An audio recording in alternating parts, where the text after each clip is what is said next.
Ну, во-первых, поздравляем с победой. Спасибо. И такой первый вопрос. В прошлом году ты играл в команде, которая вышла в высшую лигу. Да.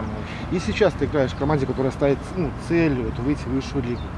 Что общего, что отличного в этих вот командах, на твой взгляд? Общего точно это целеустремленность, настроенность на победу, на результат.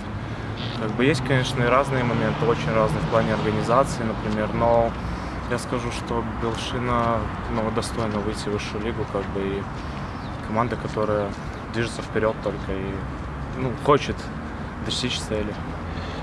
Такой тоже традиционный вопрос. Ты новый человек в коллективе. Как процесс адаптации, как команда, как атмосфера внутри коллектива? Процесс адаптации хорошо, потому что у нас ребята много очень новых.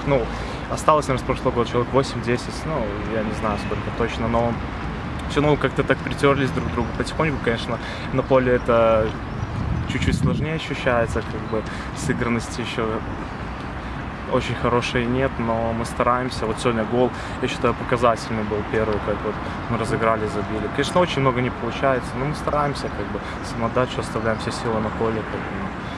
Я думаю, что болельщику к нам претензий не должны в плане результата. Два разных тайма, то есть первый и второй. Как ты это прокомментируешь? Потому что в первом практически не было моментов, второй изобиловал моментами. Почему так происходит? На твой взгляд, как футболист?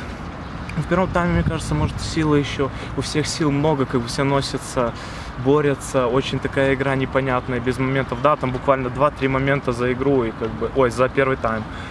А во втором уже начинает раскрываться, нам надо выигрывать обязательно, мы где-то начинаем раскрываться, соперник начинает нас ловить на контратаке, мы начинаем острее где-то играть.